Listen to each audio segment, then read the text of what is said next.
Yo, what's up everybody? Hope you guys are well and enjoying yourself. Thank you very much for coming by and watching this video on my stacking and collecting journey.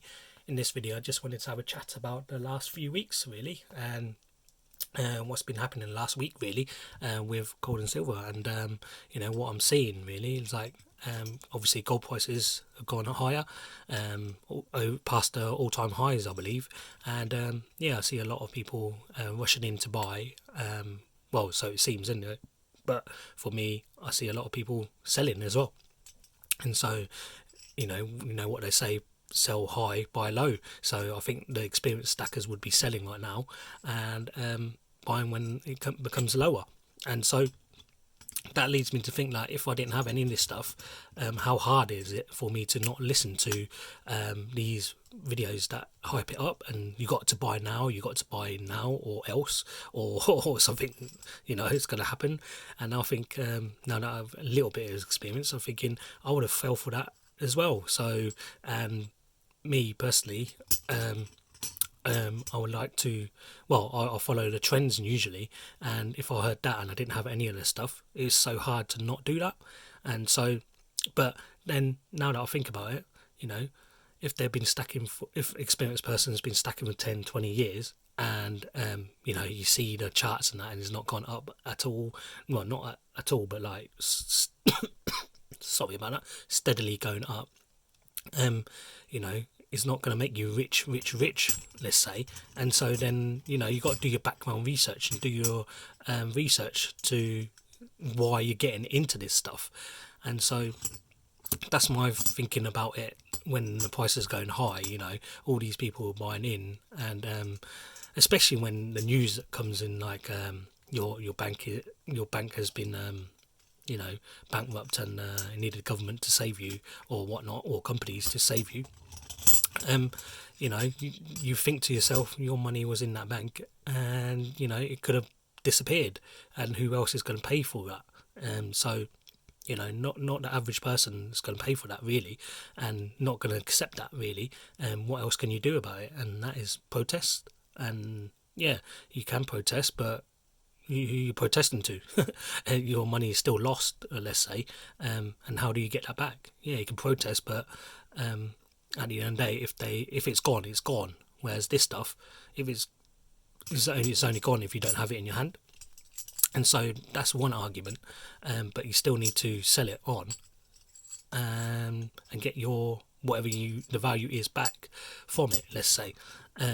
But yeah, with going back to the topic is, with the world as it is now, and hearing stories of bank collapse and people rushing in to buy this stuff, and the price did go well, not sky high, but like past its all-time highs, and now it's retracting.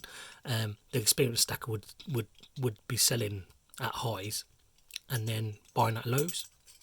So that's what I think anyway. What's happening right now is that it's going to retract a little bit, and then the cycle begins. Well, the cycle is happening already. We always see high, a little bit higher, and then low. But then last year we saw highs, and then it goes low, lower than the all-time high, obviously.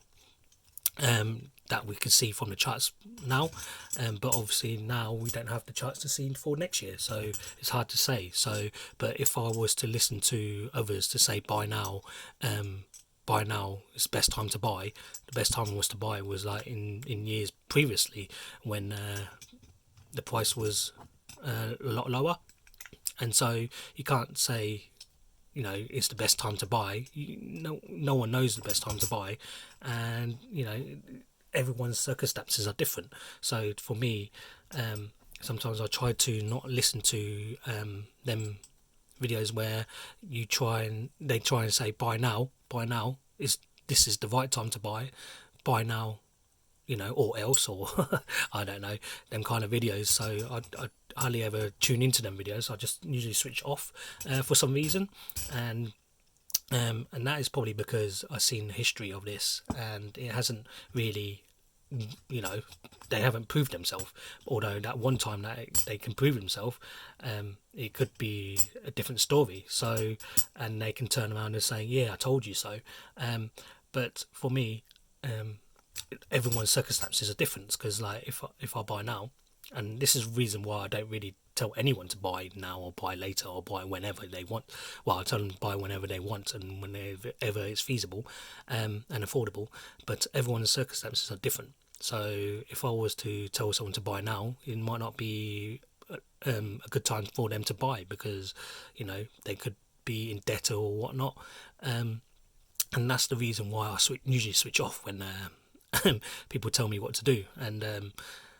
And usually, I don't know, human instincts is to listen to other people, but usually with this stuff you should do your research, and it's so important to understand why you're getting into this stuff, because this is not the answer. Well, it could be the answer, but it's not really the answer to everything. So someone back in the years previously thought it was a great idea this to be not used as currency, as money, for transactions of trading. So someone did that in, I don't know what year, and it wasn't, this is all money at the end of the day, but this could be disappeared again for another century or whatnot, and not classed as money anymore. And to me, that is the difficult thing, is listening to everyone say get in, buy now. Is really hard not to listen to that when you're looking around, your bank's collapsing and stuff like that, and you're looking for safe assets. And so yes, I'm just saying it's really hard to not listen to them, but I understand that is really tempting to get into stuff because everyone's looking for answers to get out of the system, but what happens if there's no answer?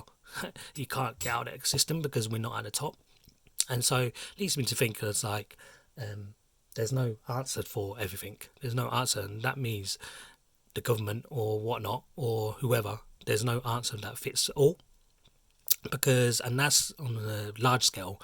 And small scale, with the example I just set now, is like if I tell someone to buy this, that is not the answer either, because that's not the answer for you, that's not the answer for me, that's not the answer for someone else, because their circumstances are different, and so that's the reason why I don't tell anyone to buy now or give some concrete answers to questions, really. So because I don't know it, and the reason why I still look at this stuff is because it's part of the portfolio, part of your journey, and it is kind of why I think this is a hobby at the end of the day and nothing more. And so leads me to think of all these things when there's turmoil in the air, and it just inspired me to make a video and chat about things, really, because that's all I've got to offer right now. I haven't got much to offer because I'm not buying much of this stuff at the moment, and so I just want to keep it alive, really, the hobby anyway, and keep things moving, really, and keep studying the industry, keep studying the precious metals, and keeping my hobby and interest alive so I can keep learning, really. And that's the basics of this channel anyway, so I can really keep learning and keep my interest up, really, because obviously you guys seen these, I did have an interest in proofs, but I don't know if in the future I'll get any more, really, but who knows. They are really nice coins, but with bullion, and gold and silver, at the end of the day, it's becoming more and more of a hobby to me rather than anything else. And I don't really have anything else to offer but questions and questions to you guys, really, and just chatting on my channel. So but I know that it's gonna I'm pretty limited right now to what I can do with this stuff, so I know I can probably do selling and then rebuy, but just looking at the markets of other things, I'd rather keep hold of this stuff at the moment. So let me know what your thoughts are that. Are you thinking ahead, and what do you think of the turmoil we have right now with inflation going up, with the banks and etc. Falling, and it's probably going to get worse, really, to me, and that's another reason why I want to keep with this hobby as well, because it keeps me alert to anything that's happening with currency and money and silver and gold, really. Because when I go to work and I have colleagues, not really worried about anything like this at all, like their life, and they're worried about inflation, food prices going up and up and up, and they're just saying food prices going up and up and up. And but when I actually see them, they're not really concerned, as in, like, what happens if your whole portfolio disappears, and let's say. So yeah, that's my thoughts anyway. So yeah, let me know what your thoughts are that, and whether you have this hobby just to keep up with the interest in it, or do you actually think that this is a proper investment strategy. And yeah, let me know what you think, and hopefully I'll see you in the next one. Cheers, bye.